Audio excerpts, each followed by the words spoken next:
Today we're going to continue on talking about data frames and what we can do with them. Data frames are essentially programmatic spreadsheets, as you hopefully learned by going through the slides on your own last Thursday. They're really powerful. It's a great mechanism for organizing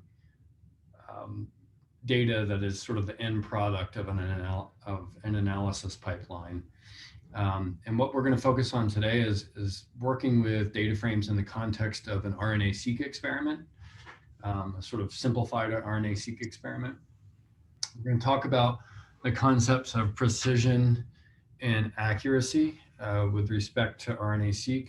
And this will continue sort of a few lecture theme on an overview of RNA-seq. So today we're going to get into just very high level basics, but primarily working with data frames to build up our skills there. Next lecture on Thursday, I'm going to talk about Poisson random processes, and their role in genomics counting experiments. So in many cases, we're counting the number of aligned sequencing reads for ChIP-seq and for RNA-seq and for DNA-seq. And then after that, we'll get into some more theory and application of RNA-seq and some of the concerns we need to be aware of when interpreting RNA-seq data. Okay, so as I mentioned, so today, just first of all, we are going to be working exclusively in RStudio today. So if you could just launch RStudio, you have time, but we'll be playing around in there. So last time, hopefully you all went through the slides on Thursday or sometime around then and are prepared with a basic knowledge of data frames. If not, that's not ideal, but I think you'll be able to keep up. If you didn't go through them, please do after this lecture so you have a full sense of what's going on. All right. So quickly, I just want to introduce a command that many of you already know called setwd. The WD stands for working directory. Just like in Unix, we had the command pwd, which asks the question, what is my present working directory? This is setting your working directory. And I like to have, we're going to talk about R scripts towards the end of this, but I like to, as the first command in an analysis or in a script that I'm developing for R, is to establish at the beginning where I'm working, where are my data files. And in this case, I'm doing something probably not ideal. I'm putting this on my desktop, but you could imagine creating a directory called my analysis. Dr. Quinlan, we're not able to see your screen. Yeah, how come I do that every time? Let's see. Yeah, thank you. You guys are too kind. You guys should be yelling at me sooner. Okay, hopefully you can see my screen now, yeah? Good? Yep. Okay, cool.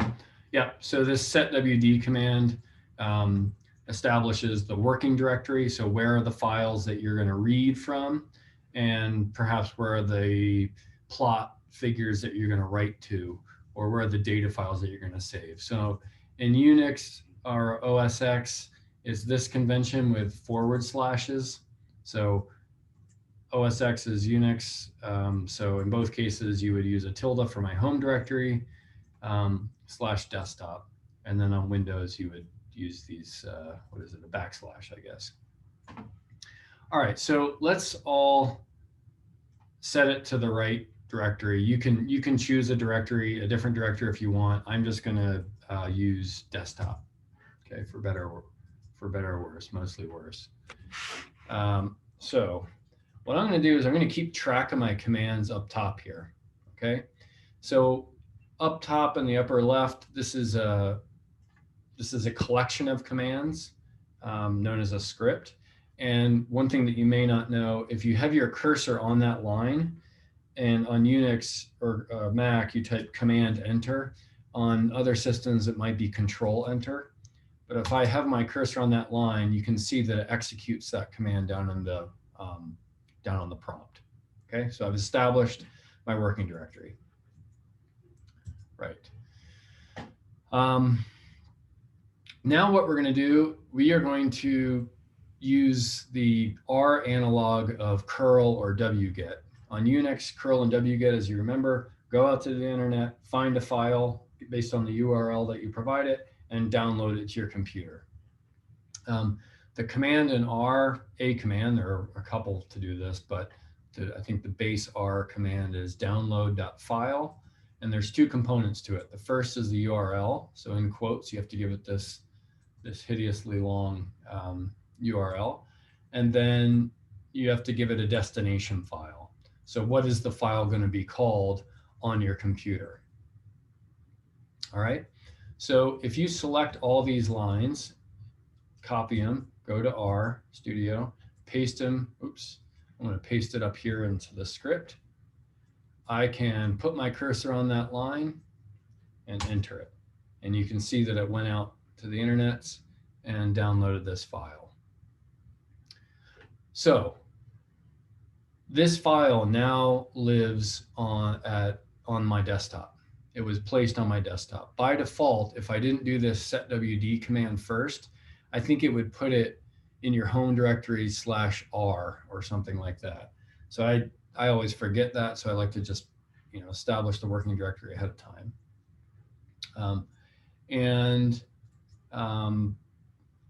So now I can, oops, sorry. So now we've got this data file downloaded called genecounts.fix.tsv.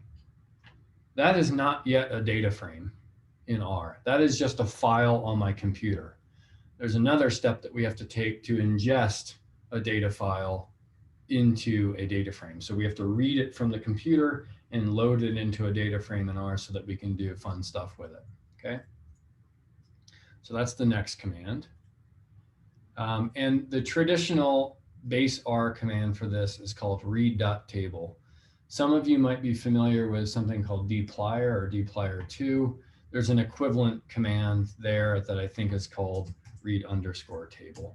But essentially, these are reading a file, and the table subcommand is basically saying, I'm interpreting this data file as rows and columns, like a spreadsheet or a table. There's a couple other aspects to this. So the read.table function requires that we give it the file name. Notice that this file name is the same as the file name that we just placed onto our computer after reading this data from the internet. Come back to this in a second. And then this tells us how decimals are separated. So you're probably familiar, in the US, we typically separate decimals with a dot. In other countries, the convention is to use a comma. This data set just happens to use that comma convention. All right, and then the last bit is this header piece. So if a file does not have a header, when R reads it into the data frame, each of the columns are gonna be called things like capital V1, capital V2, capital V3. They're gonna be just variable or column 1, 2, 3. And while useful, that's not really ideal, because it's when you write a script that uses a data frame without column names, it's hard 6 months later when you go back to look at your script and remember, oh, what in the world was variable 2? What in the world was variable 3? Why did I divide variable 5 by variable 7 here? So giving your data frame what's called a header line, the first line in the file being the names of the columns, allows your code to be more self-documenting. And what I mean by that is, instead of referring to columns by number, you're going to be referring to them by name. That can lead to more readable code, so long as you actually name the column something useful. If you named your columns V1, V2, V3, well, that's not terribly useful. But in this case, let's load this up. So let's copy this command, put it over in our script. And now what we've got, I'm going to run this command. And now we've read this file off of the computer, and now it is in memory. It is a variable, it is a data frame variable that we have access to in R at this point. So I can use our trusty head command to look at the first few rows. Let me make this a little bigger. And we can see that, yeah, sure enough, the first column is a gene ID. Not a terribly human readable gene ID. This is a so-called gene ID from Ensemble, hence ENS, Ensemble gene. And then there's 4 columns after that. Control 1, treated 1, control 2, treated 2. These counts represent the aligned cDNA molecules to each gene in 4 different experiments. So let's just imagine our experiment here is a control mouse, say C57 black 6, standard strain on a normal diet, and our treated is C57 black 6 on a weird diet, on a low-fat diet or something. And in each case, we've done an experiment on RNA-seq, let's say from liver of these control mice, 2 different control mice, control 1, control 2, and then on 2 different mice that were sacrificed after being treated or being on this, what do they say, low-fat diet. All right. Some genes, like this second one, they had no observed cDNA counts. So we infer that to be no gene expression in the liver in any 4 of these mice. But some genes, we're just looking at the first 6, had pretty high expression, right? Lots of cDNA molecules aligned to this gene 419. Okay. All right. So, truly this is just like looking at a spreadsheet. The data frame, we just looked at the first 6 rows, but this goes on and on and on. We could look at the last few lines. And we could just look at the whole, we could try to look at the whole thing. But one new command that I want to show you is the dim command. That is the dimensions of this data frame. Oops. And it tells us that there are 38,694 rows and there are 5 columns. And that makes sense. 1 for the gene and 4 for the RNA-seq counts for the 4 different conditions. So a total of 5 columns. Now, why are there 38,694 genes when we know that the mouse genome has about sort of like on the order of 20 to 22,000 protein coding genes? This includes other non-protein coding genes and long non-coding RNAs and other things like that. So the number is much higher. And it also includes a mixture of validated genes that are validated by RNA-seq. So we know that this predicted gene in the mouse genome actually leads to transcription and there's aligned cDNA molecules to it. But it also includes genes that are merely computationally predicted but may not be experimentally validated through the presence of RNA-seq data. Right. Okay. So let's just talk quickly about what RNA-seq actually is and how it works. We'll get into this in more detail over the next couple lectures, but I just want to give you a high-level sense of what these counts mean. When I say that for a gene here ending in 460, the control experiment had a count of 96. Well, what does that actually mean? So let's walk through that.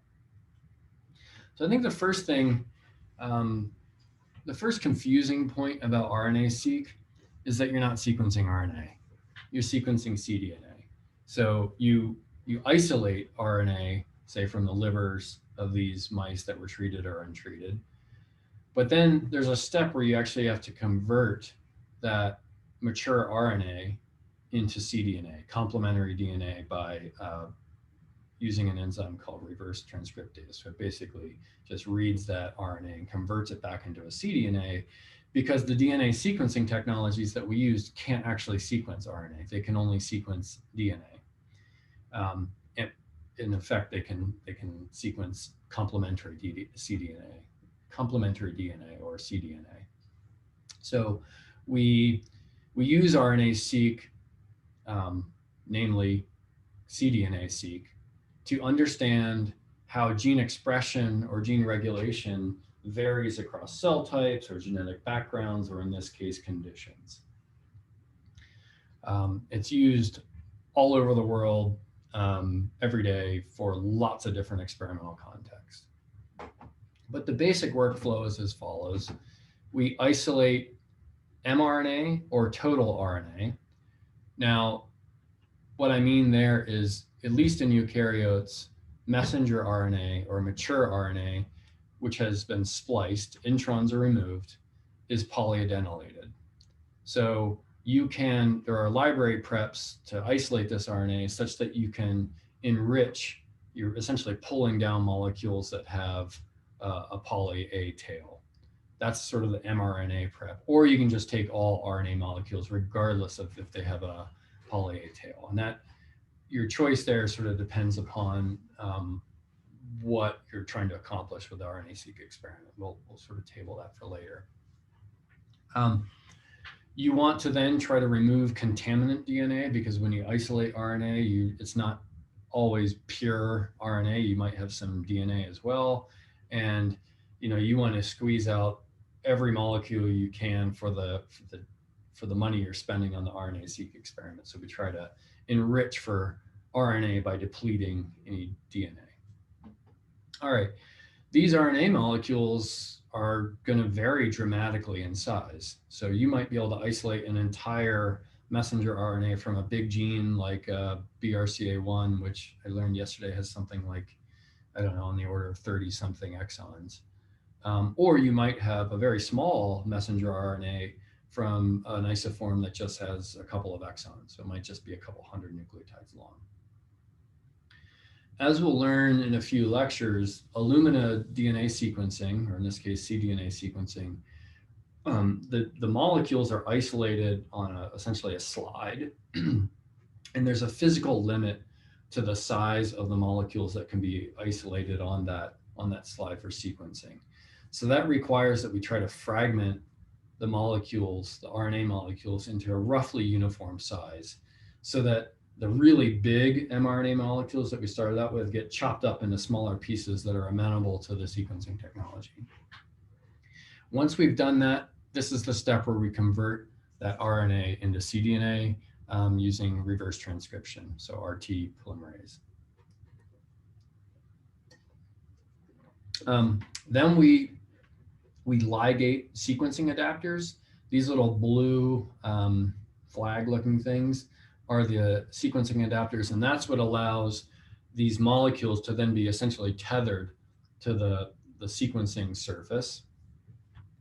And depending upon how much RNA, the quality of the RNA, we won't get into that, you might do a little bit of PCR to amplify the cDNA before we sequence it, because that amplification might allow us to boost a sort of depleted RNA library into something that is larger and has more molecules that we can actually sequence.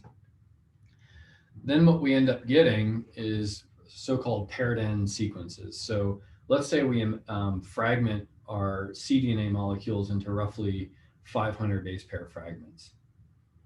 Well, Illumina sequencing technology cannot sequence a complete 500 base pair molecule from beginning to end. It can really only reliably sequence on the order of 150 nucleotides at a time. But there's a trick. You can sequence the first 150 nucleotides of that 500 base pair fragment from 5' to 3', and then you can come from the other direction and sequence another 150 base pairs from the other 5' direction. So what you end up with is what's called a paired end sequence, where you've got 150 base pair sequence on one end of that 500 base pair molecule, 150 base pair sequence on the other end, and then what's the math? An interstitial sequence of 200 nucleotides where we don't know what the sequence is. But that allows us to sequence more of the molecule. We can't sequence the whole molecule, but we can get pretty close. Right. So at the end of that experiment, we're going to get, typically for an RNA-seq experiment, you're getting, at least 25 million fragments. So 25 million paired end fragments like this. But for some protocols, you want to get up to maybe 100 million. Then what you're going to do, we'll talk about the technical details on a later lecture, but essentially we're aligning these molecules to the genome. Okay, so in this case, the mouse genome. So let's imagine that each of these gray and blue rectangles are sequencing reads, cDNA reads that we got off of the DNA sequencer. We align them to the genome, and we count the number of reads that are aligned to each gene.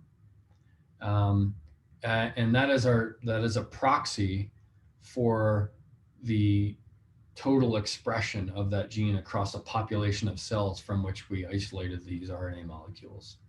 Now, let's take this 500 base pair fragment here that was isolated from this large exon in this processed mRNA. We sequence the ends of that molecule, and let's say it aligns right here to the reference genome. Because when we align this DNA to the reference genome, there's introns in these genes, but the DNA that we isolated came from processed mRNAs. So an example of what happens are these blue molecules that actually span exon-exon junctions. So there was an intron removed between exon A and exon B.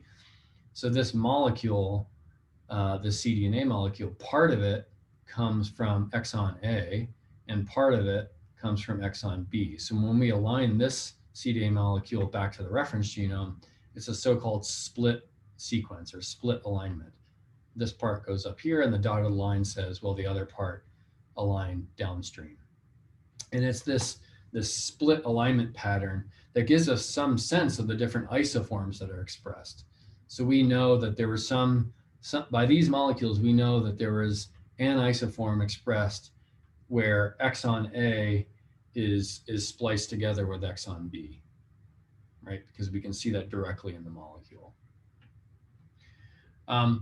Now, the point that I really want to emphasize at this stage is that there's error and technical biases associated with every step of this process.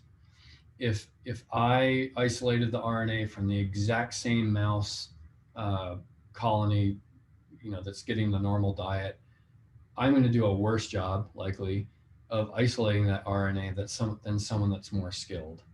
So if we compared, if our two replicates of the control mouse were done one by me and one by someone like you, one of you guys that maybe is more skilled at this, we're going to get different counts.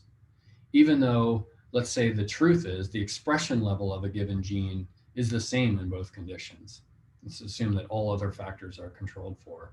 There's inherent technical bias in the fact that my thumbs did the pipetting for one instance of the experiment and your thumb did the pipetting for the other experiment.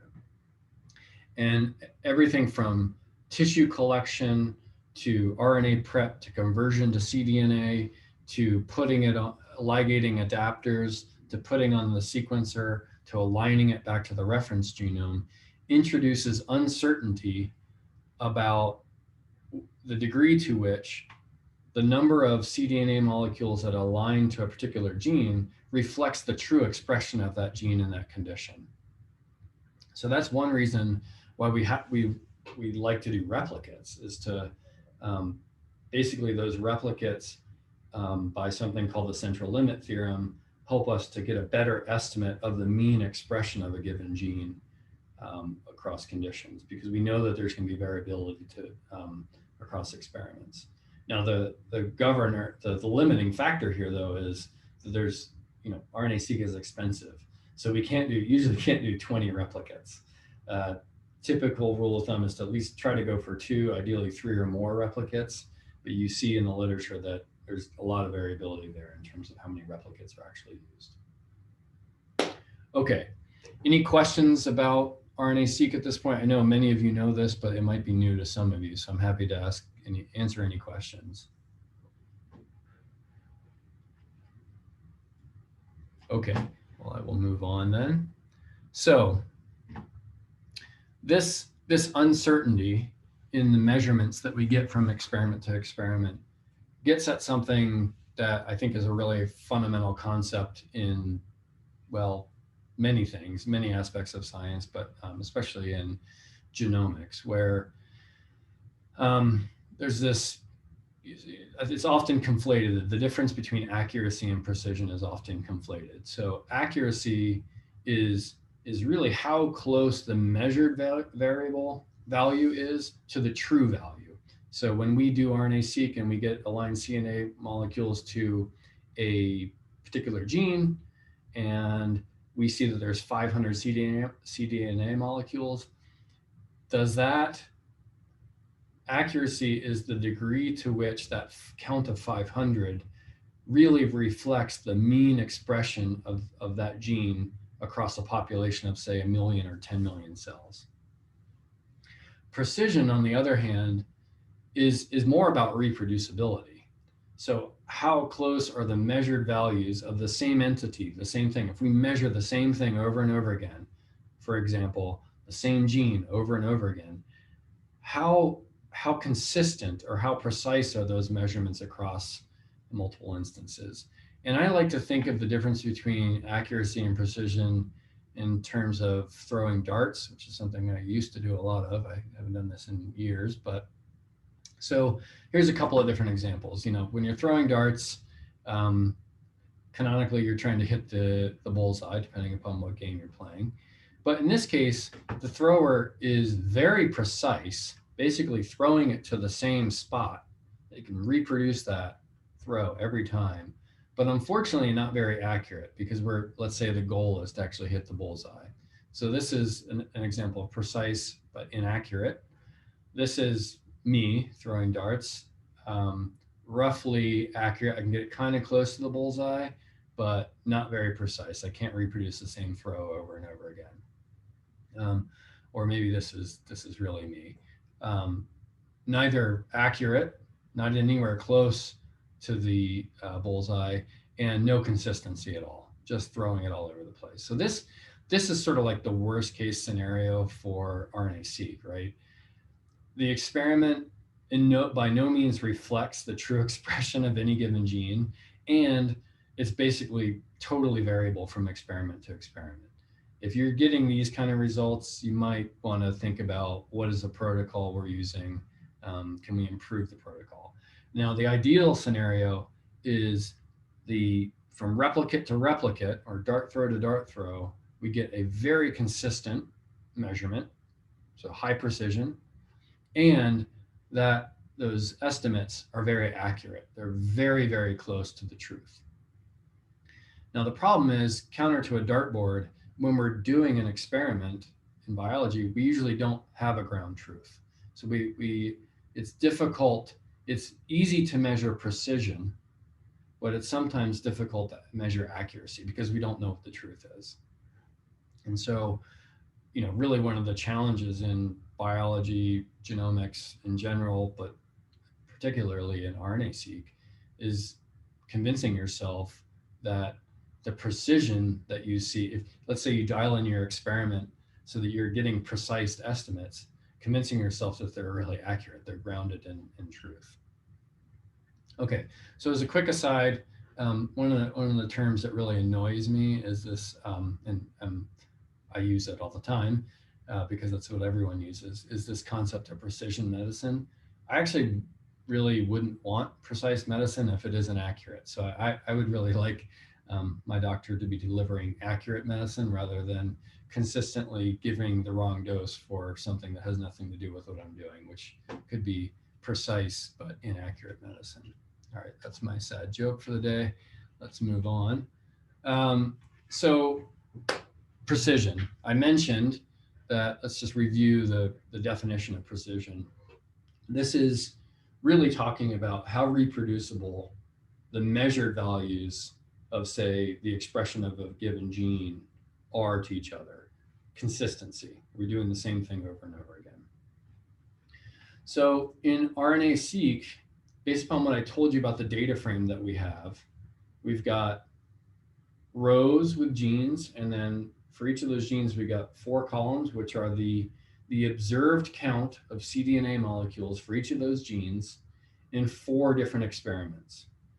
2 replicates for the control, and let's just look at it here. 2 replicates for the control 1, control 2, and 2 replicates for the treated mouse. This is the mouse black 6 that got the lean diet. How could we measure, just looking at this data, like any ideas for how we might get a sense of precision?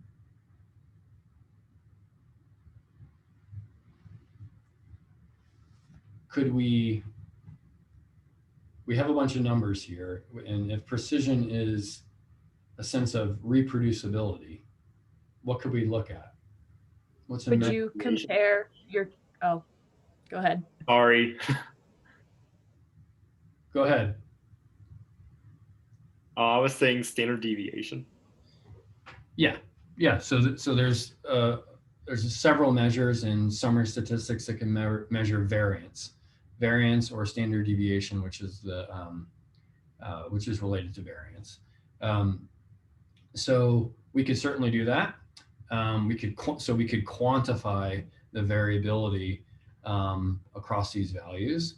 Now, that's exactly where I was going. Would you want to compare the variability across all 4 conditions, or just the controls with each other, or just the treateds together? Yeah, I would compare the technical replicates in this case.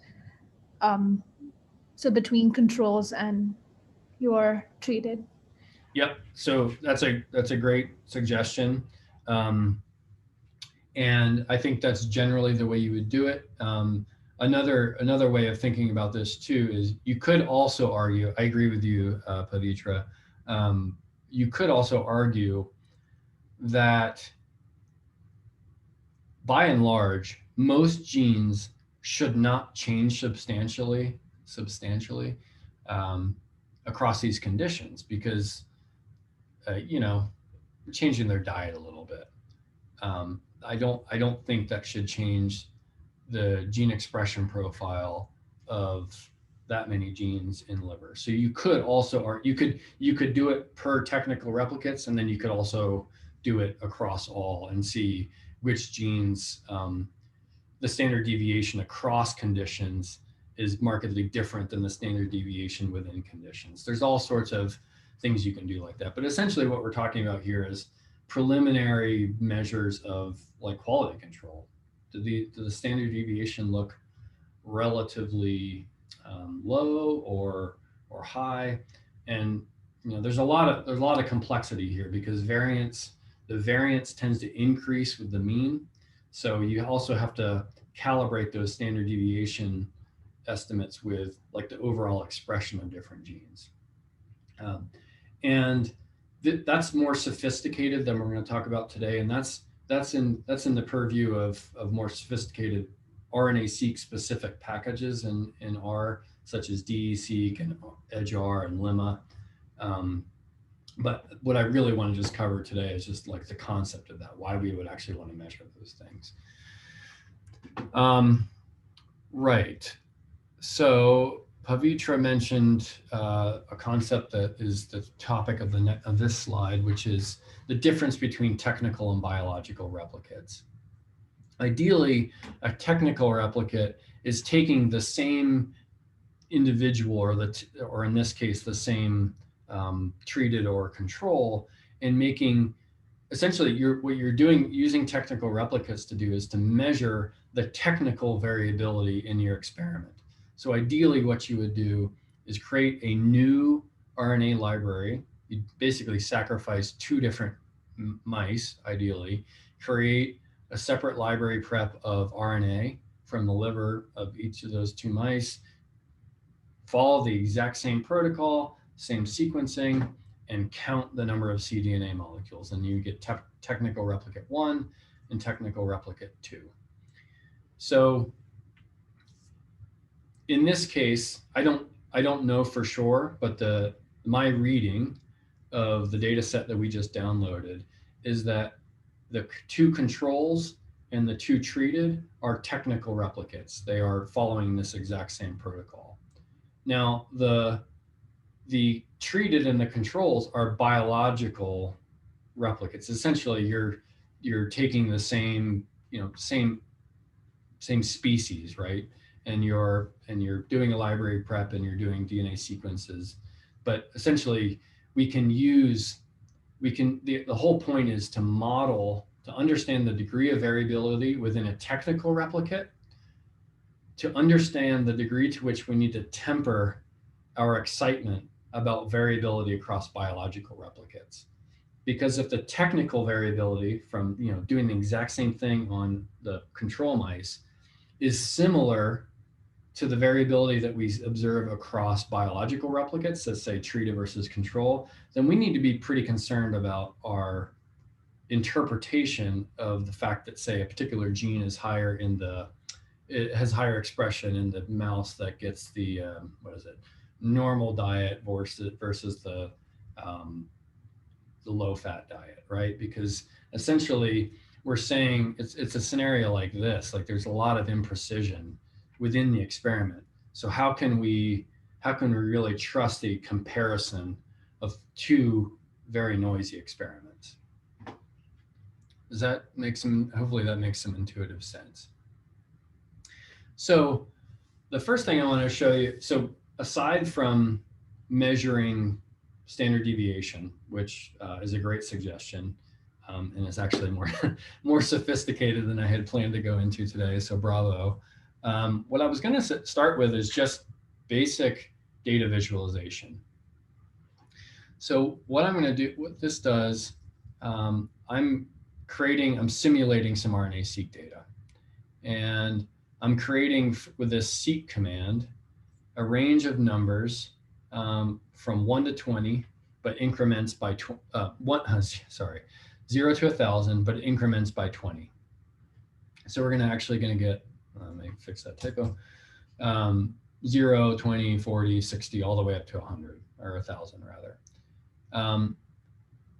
And that basically, if we made two replicates, ideally, they would follow this scenario where in every case, because we forced it to be the case, in replicate 1 at 0, replicate 2 at 0, replicate 1 it's 20 and 20, 40 and 40. So we get this perfect scatter plot. So we would ideally see a correlation coefficient or a perfect correlation of the accounts from replicate 1 to replicate 2. Okay, so let me just show you. This is just a simulation you can do. I'm not going to put this in my script. So we get this nice correlation, and we can do AB line of y-intercept is 0, slope of 1, and it should go right through those points. Okay. So do you think it really looks like that in practice? Do you think it looks that clean? Unfortunately, no, because as we mentioned, even if it's the same super talented grad student that's done this protocol 9 million times and they do it, their lucky time to do it is 3 in the afternoon on Tuesday. They do them all at 3 in the afternoon on Tuesday, listening to their favorite band. There's still enough sources of technical error in that process that there should be a rough correlation between these replicates, but it's never going to be that 1-to-1. There's randomness, or Poisson randomness, that we'll talk about in the next lecture. Right. So let's table this question for a minute. Let's actually plot the real correlation between the replicates. So if you take this command, and I'll walk through it in just a second. So we're very familiar with the plot function at this point. We're doing a scatter plot where we're plotting X versus Y. And in this case, this is the first example of using our data frame and the fact that it has named columns. So let me just show it as an aside. If we didn't have named columns, I would have to remember that control 1, well, I can't even remember. Control 1 is the second column. So I would have to say all rows column 2. Okay, I would have to do it like this, plot that as my X values, and then control 2 is gene counts, all rows column 4. Okay, so that worked. We get a new plot, but as I mentioned before, if I save this script, as I'll show you how to do later, and then 3 months go by and we're writing up this paper, and somebody found a problem with the way we suggested that there might be a problem with the way we analyze the data, and you need to go back and look at your script. If you've got code like this without any comments, you could say like something nice like column 2 is control 1 and column 4 is blah, blah, blah. Then it's somewhat documented. But what's really nice is if we have a header, we can just refer to those columns by name. So the convention is you use the data frame name, then the $sign to say, I'm about to give you a column name to refer to. And because R is vectorized, as we talked about, this means every single one of the counts for all of the 38,694 genes, all in a vector. And this is the vector of counts for control condition 2. And to me, this is far more, because we've named these variables, or the authors of this data set name these variables in an intuitive way. This code is so-called self-documenting. I can tell that this is a scatter plot of counts for control 1 versus control 2. Okay, so I would strongly encourage you to always use headers. And the plot looks the same. Okay, right. So this is a more square version of the same plot. And I think what you can see is, by and large, there is this fairly strong correlation between the gene counts observed in the control condition 1, technical replicate 1, and technical replicate 2. But there's clearly some outliers, like this gene, for instance, was expressed at a much higher level, or we think it was expressed at a much higher level in control condition 2 versus 1. That could be what happened. It also could be that there was something about my thumb operations for control condition 1, which messed up or destroyed the transcripts that were present for that gene. So it looks like it's much higher in control condition 2 than control condition 1. So, looking at this plot a little bit more closely, we've got a bunch of outliers. And then down here at the lower end, it's kind of hard to tell the correlation. I mean, you can tell by the smear that it seems pretty good, but this plot really suffers from something called overplotting. This plot includes 38,694 points. The vast majority of those points reflect genes whose expression level was looks like less than 25,000 cDNA molecules aligned to each of those genes. So we've got a whole bunch of data down the lower left-hand quadrant of this plot. So we could actually dig into this a bit more and use our histogram trick to look at the distribution of gene counts. And this isn't the most informative histogram, because there's huge outliers. So basically what's happening here is we've got these outliers way out here that forces the histogram to make bins evenly spaced between 0 and nearly 300,000.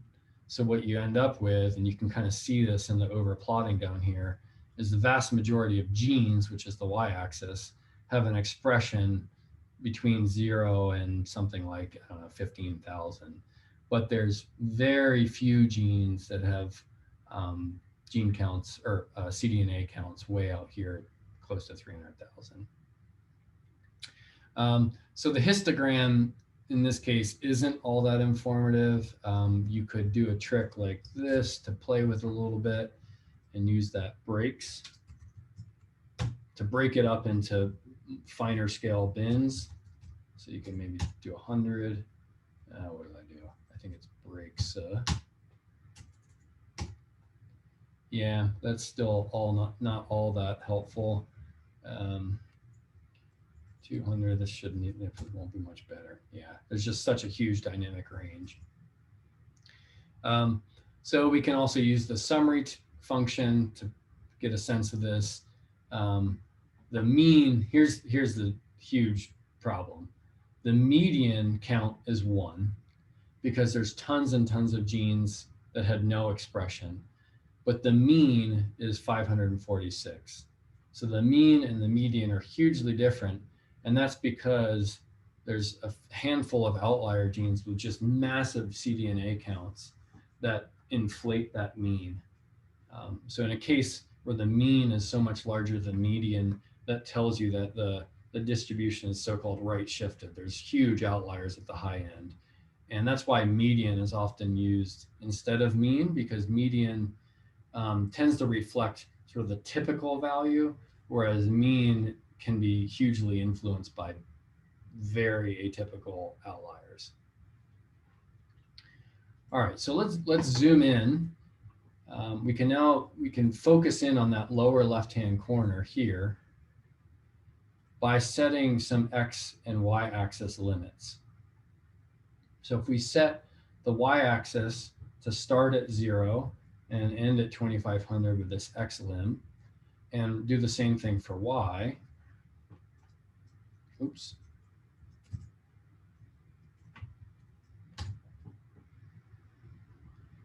Then eventually, yeah, we get a better sense of the fact that, yeah, the overplotting is really, you know, it starts to show that there is a decent correlation between the gene counts in control condition 1 versus control condition 2.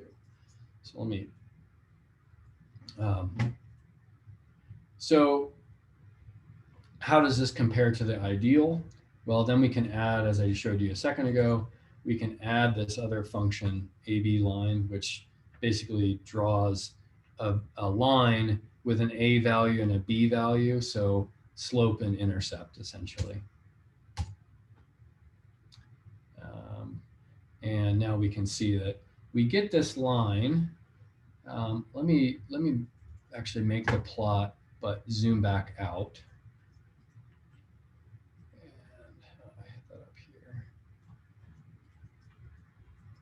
So I'm going to run this command. Zoom back out. So squinting at this a little bit, you can see that the trend of these points maybe isn't quite at the ideal where X equals Y, which is deflected by this orange line.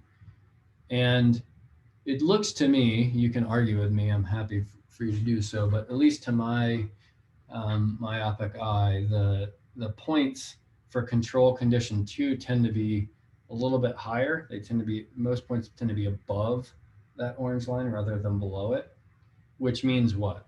Anyone have a suggestion as to what that tells us?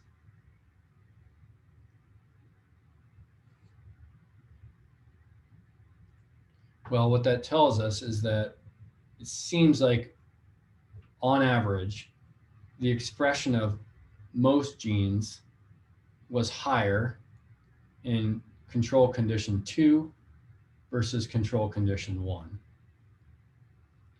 What's a simple reason why that might be? Is anyone that's done RNA-seq, any idea why that might be? On average, you just have higher counts for control condition 2 versus 1. Could it be that they weren't pooled equally? That they were not what? Pooled? Pooled, yes, that's one possibility, definitely. Another possibility, thank you. Let's see, there's some suggestions on the chat here, which I cannot get my mouse to navigate to. Let me see if I can do that here.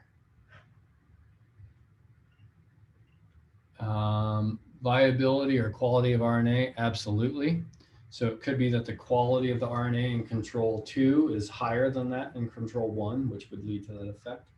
Another totally mundane explanation is that for control 1, you did 225 million sequencing reads, and for control 2, you ended up doing 30 million sequencing reads. Like the yield of the sequencing experiment was better, like you get a bigger chunk of the lane. Or just, yeah, more RNA because of quality. There's something called an RNA integrity number, which is RIN as the acronym, and that's sort of a measure of how high quality the RNA is. So great suggestions. Those attributes are really important often for interpreting whether, if you see a systematic difference in, globally higher expression or lower expression across all genes in a condition, that is surprising biologically, that, something simple as, say, changing diet would completely change the expression up or down of every gene in a population of liver cells. It's more likely that that is the consequence of something more mundane, like different RNA quality and stuff like that. So if you have those attributes, you can use that when you're developing your statistical models and trying to interpret what's true biology versus noise, which is these more unfortunate, boring things that we just discussed. Okay.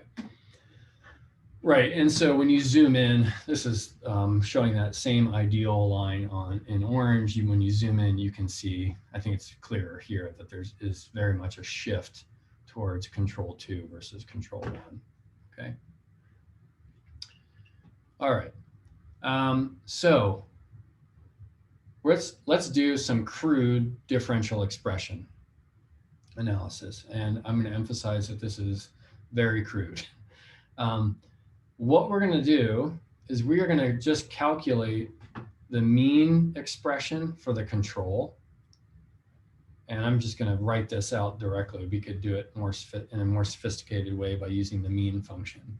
But I'm just taking the value in the control 1 column, the value in the control 2 column for each row, summing them up and dividing by 2 to calculate a mean. Okay. But the thing that I want to emphasize here, this is what's really cool about data frames. Prior to this command, this new column, control mean, didn't exist. So we are able to create new columns on the fly. So I can say, I'm adding to this gene counts data frame a new column called control mean, and we have to name it with this $sign so it knows to add a new column. And I'm going to populate that column, every row in that column, with the gene count for control 1, say 723, control 2, 904, so that's what, 1627. And I'm going to divide that by 2. And 1627 divided by 2 is apparently 13.5. And it does that for every row in the whole data frame. And it runs in, even though there's like 38,000 rows in there, it runs in no time at all, okay? Which I still kind of think it's magic how fast all this can happen on a modern computer.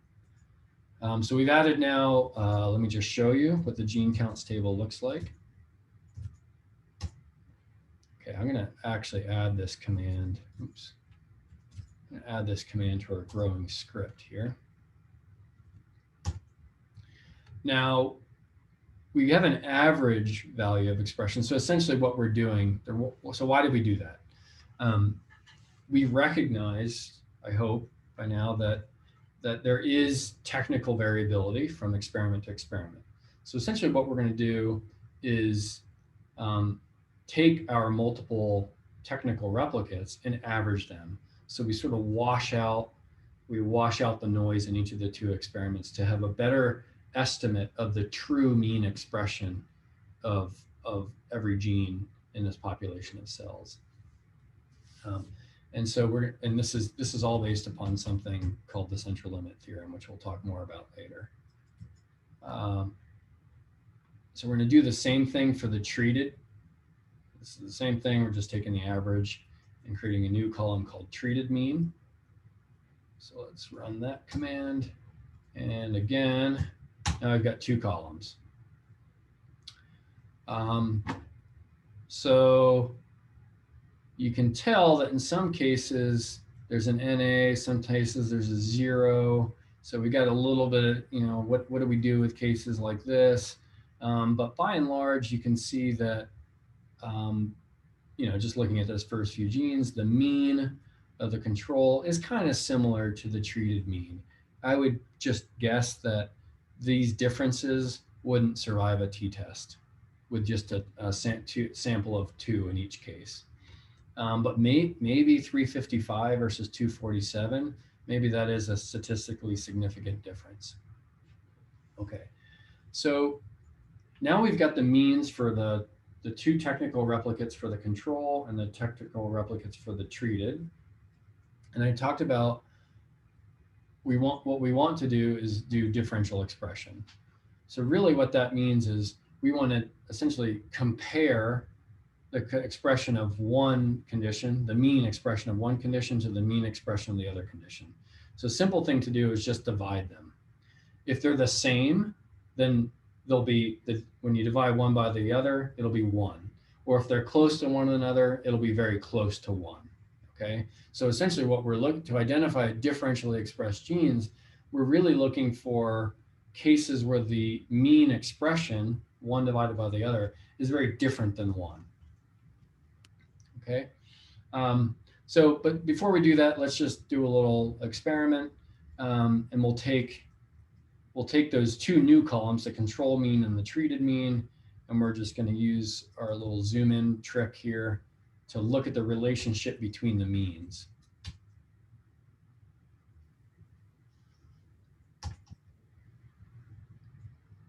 Okay.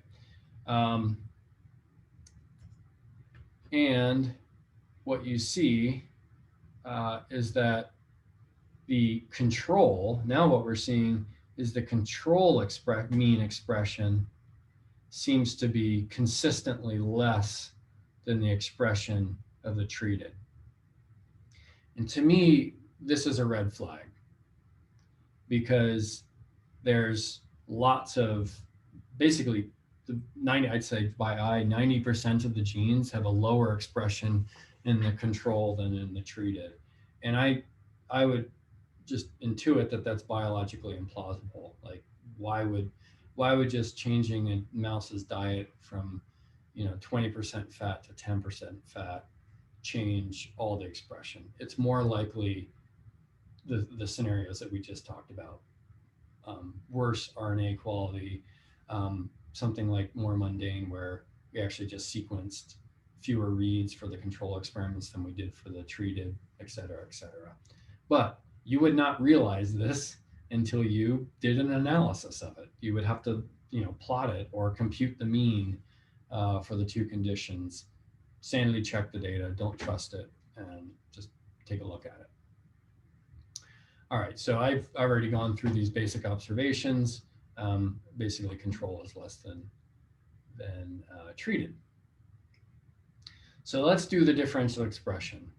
So what we're going to do here is we're going to plot the mean of the treated, the mean cDNA count for every gene in the treated condition versus the mean cDNA count for every gene in the control condition. And so really all it's doing is dividing treated mean by control mean. That's our y-axis value, treated divided by control. And then on the x-axis, every position is just a different gene. Every point is different, just a different gene. So I just named this gene index. It's going from gene 1 all the way to 38,696 or whatever it was. Okay. So let's put that plot in here.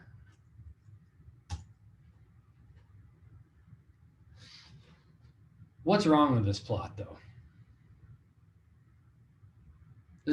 Can we glean much from it? There's one thing we can see, we can see that there are a few genes where the treated is much higher than the control, like this gene here, right? But so much of our data, so many of our genes are compressed down here close to 1 or between 1 and 0, because the lowest value we can get is 0 divided by something non-zero, which will give us 0. The highest we can get is something, well, like this, like way higher than, this gene is apparently 50 times more expressed in treated than in control. But my hatred of this plot is really that all the points are just slammed down here really close to 0.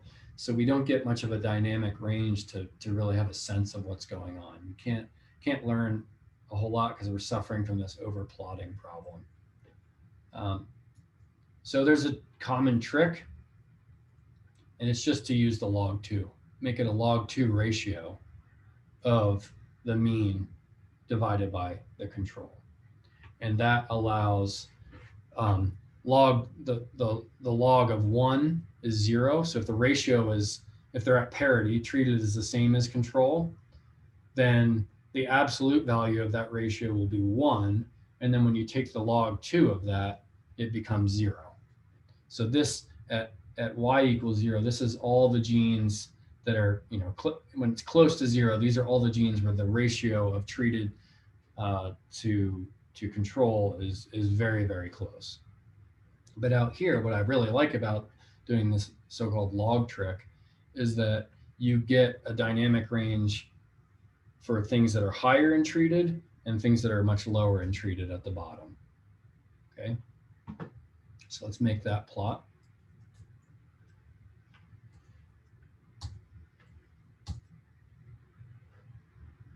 Right. So that doesn't look quite as fancy as the one on my slides. Let's make this a little bigger. I'll update the plot, I think, if I'm not mistaken. Yeah.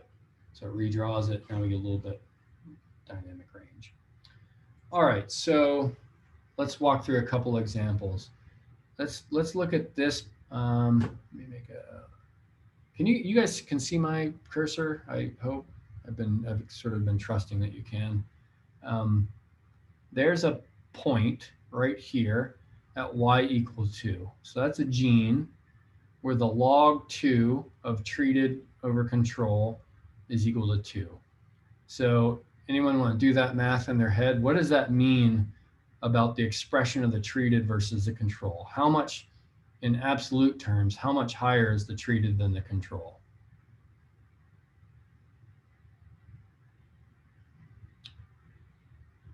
Well, I'll answer it for you. The log 2 of 4 is 2. So 2 squared is 4. So a log 2 value of 2 means that this gene is 4-fold higher in expression in the treated versus the control. And similarly, this point down here, if control is 4 times higher than treated, then the log of 2 of that will be -2. Okay. So typically, now what we're talking about is the biological significance or the effect size of these changes. So yes, these genes down here close to 0 on either side are different between treated and control, but they're very, very close to a ratio of 1, which after log 2 transformation becomes 0.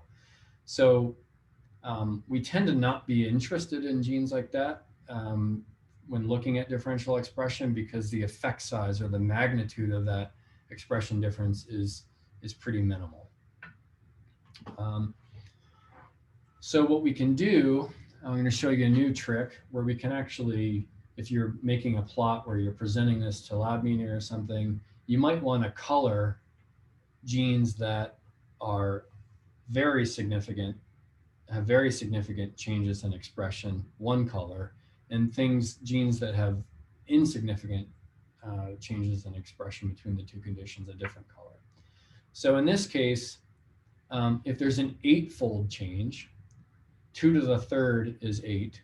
So an 8-fold change becomes, in log 2 scale, becomes a log 2 value of 3 or -3, depending upon which direction it is. So what I'm going to do, this trick, we're adding a new column called color. So there's going to be a new column in the data frame which assigns a color to every gene. And the color we're assigning here is dark red, but we're going to assign the dark red color to genes where the log 2 expression is greater than or equal to 3, so 8-fold or higher, or, that's what this pipe symbol is, the log 2 expression value is less than or equal to -3. So it's, the first condition is treated is higher than control, and the second condition is control is 8-fold higher than treated. I hope I got that right. And then what we're doing is everything with a log 2 expression less than 3 and greater than -3, sort of the middle of the plot, gets colored dark gray. Okay. So every one of the 38,000 rows is going to get a color, and because of this logic here, this encompasses every value. So between -3 and 3 is the middle, and then a color for the extremes. Right. So we'll add these. So let's do this. Oops, what did I break? Oh, cool, I broke something. Let's see what I did.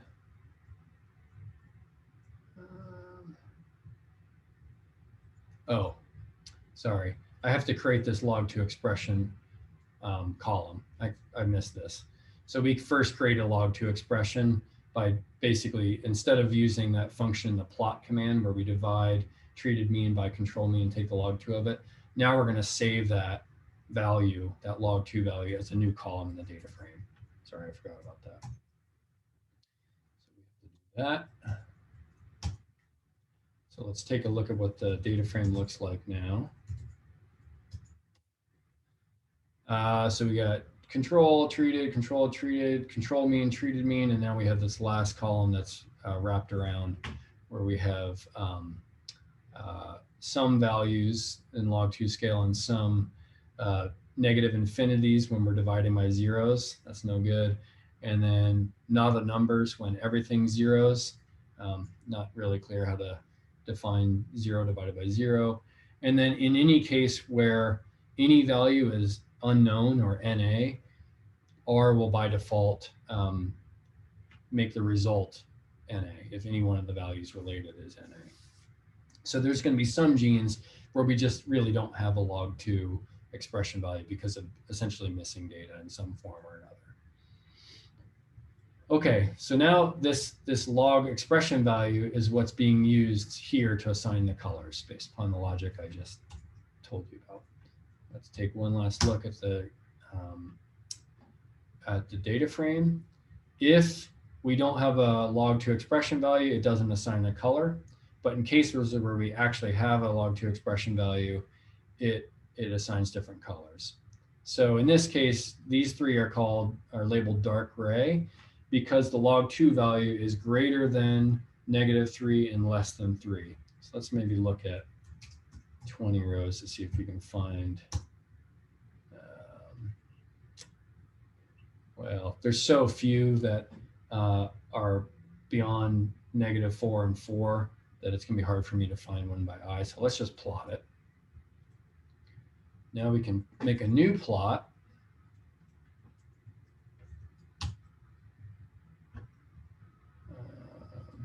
What did I do wrong now? Okay, you guys get to see me debug in real time, which hopefully will be successful.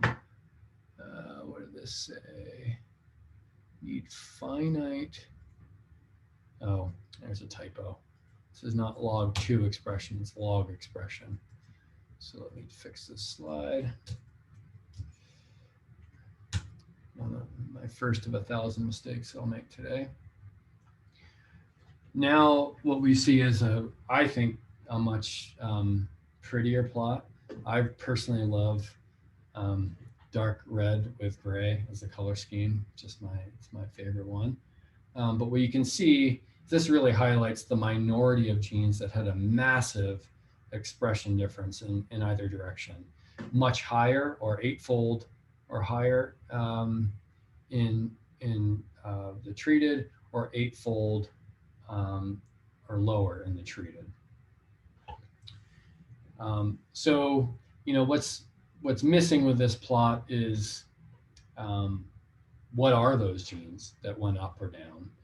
And part of the homework that I'll assign on Thursday will be working a little bit more with data frames and doing some more sophisticated analysis of this to get at those kind of things. Like, how do you actually figure out what the genes are?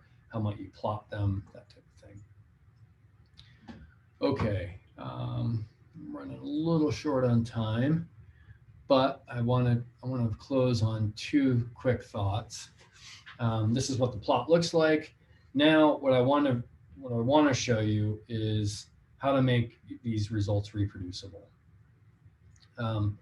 So now we've got this sort of template, not template, but a draft script, right? Because I've kept track of every one of the commands that I've run along the way. Okay, so I should be able to, if I select all the lines, you can do that with your mouse, or on an Apple, that's Command A if you're in this window, and on a Windows is probably Control A, I would guess. If you do that and then hit Command Enter on a Mac and probably Control Enter on a Windows machine, it'll run all these commands in succession. Okay, and what you should get is the whole. These plots are really big because they have 30,000 points, so it takes my computer a little bit, but you get a history of everything. But that doesn't save it for posterity. What you want to do now is you've got this draft script. For me, it's called Untitled 1. You want to click the disk icon. Some of you may have never even seen one of these, what these were in reality, but this is an icon of a 3.5-inch floppy disk that I used to do my email on that in college. And you save it, and then you can call this whatever you want. My silly differential expression script. Save it. Now when I close, it's gone. This is me doing the same thing last night. So that's now saved on my computer. I can open it back up, open that script up, and guess what?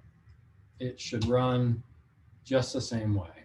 So this is reproducibility. This is something you can, if this script works, you can share it with your colleagues in your lab. You can save it in a digital lab notebook. It's the beauty of computer code, with some caveats, is if it works once, it should work forever. An important caveat here is this beginning. We have to consistently set the location of where we're going to save the data. And what I like about doing it this way is this also has a command that retrieves the original data and puts it in a working directory. So you know the so-called provenance of the data. This script runs from nothing. It bootstraps itself. It finds the original data, it loads it into R, and it does everything. It doesn't assume that files already exist. If there's files that you depend upon that you can't download like this, what you would really need to do is document, say, you know, this script depends upon running the following Unix commands. And then you could have a list of all the commands and then ultimately transfer that file. And the reason I bring that up is a very common workflow for research is to use Unix for the raw data processing, you know, RNA-seq alignment and sorting the data files and doing all the fancy indexing that we'll talk about later that is required for this type of work. And using Unix to get down to a file like this, which is a tab separated file. So TSV stands for tab separated values. a tab separated file, which is, you know, curated and polished and ready for data visualization or statistical analysis in R. So typically we have a Unix set of Unix commands or a script that generates that file, and then we switch over to R for doing that. But that transition point is an opportunity for your work to not be reproducible.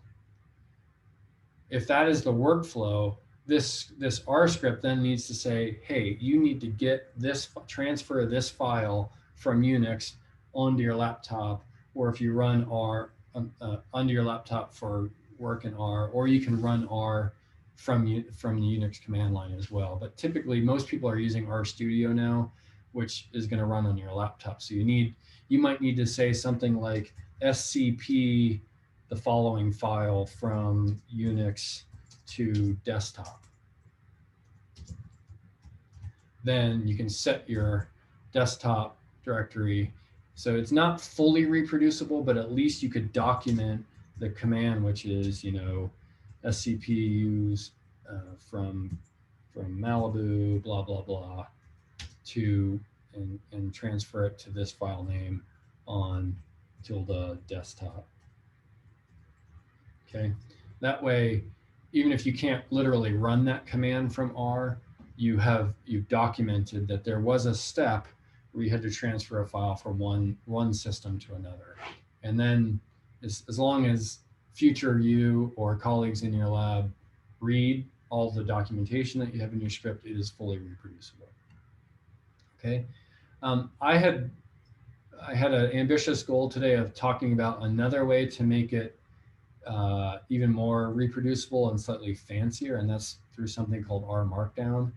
I think I will try to, I'll see if I can breeze through that on Thursday's lecture. I might table this for you to look at another time, because it's not critical. It's just a way to make, basically you can save a script, but that script will not only run all the Unix commands, but it will generate like an HTML file that you can share with your colleagues, or a PDF that is nice and pretty, and it has all the code in it, and it automatically places all the figures in line in a document that you can use to present at lab meeting or share. And it can actually be a draft of a manuscript. Actually, you can use R Markdown to have a living manuscript where you actually have the prose that you're writing for your arguments in the paper, but also it includes the code that you use to generate all the figures. And I think that is sort of an ideal. That's a goal that we should all try to go after. In some cases, it's not practical, but it's nice to know that this exists. So we have 2 minutes left. I'll stop there and just ask if there's any questions at this point.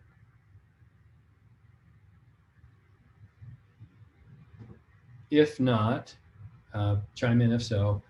If not, what we're going to talk about on Thursday is a random variable and a process called the Poisson process, or Poisson random variables, and how they relate to sort of the technical uncertainty in things like RNA-seq and ChIP-seq. And so we'll be spending a little more time in R, and then what I'm going to assign on Thursday is a new homework that is going to help you combine your Unix skills with your R skills in the context of RNA-seq. All right. If there's no questions, good to see all of you. See you Thursday. Thank you.